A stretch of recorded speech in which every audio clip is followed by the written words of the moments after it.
নমস্কার বন্ধুরা, আজকে আমি তোমাদের কাছে চলে এসেছি নতুন আরেকটা আলোচনা নিয়ে। চলো আজকের আলোচনা শুরু করে দিই।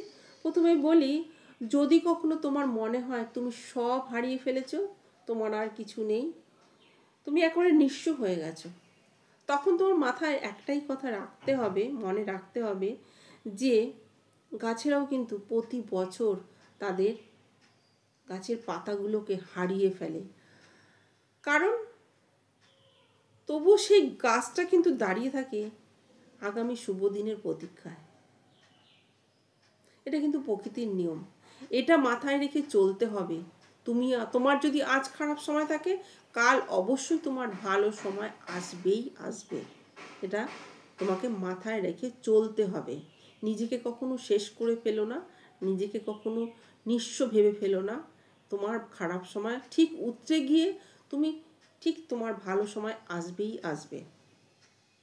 অনেক সময় মানুষ দেখবে কারোর কাছে প্রিয়জন হতে গিয়ে এমন এমন কাজ করে ফেলে, সেটা কিন্তু আস্তে আস্তে প্রয়োজনে গিয়ে দাঁড়ায়।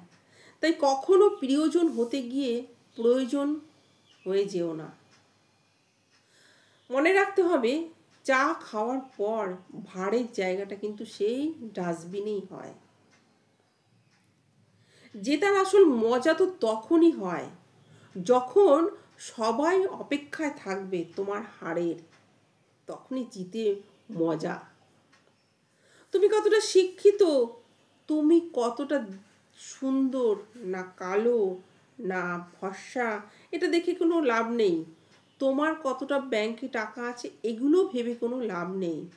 তুমি মানুষটা কেমন সেটাই বেশি গুরুত্বপূর্ণ।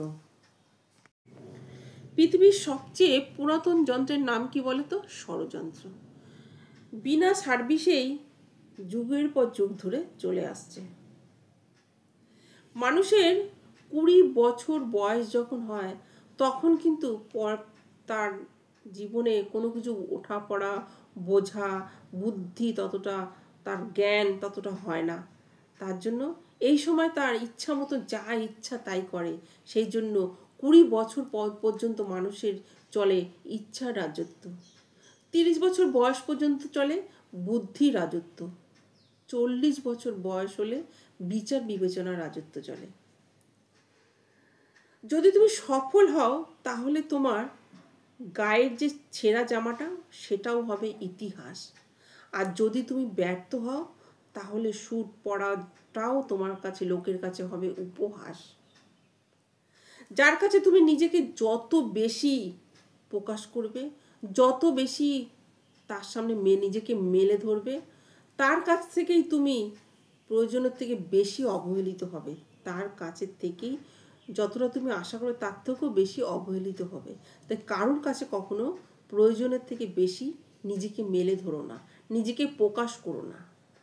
টাকা একটাই কথা বলে, আজ তুমি আমাকে বাঁচিয়ে রাখো, কাল আমি তোমাকে বাঁচিয়ে রাখবো।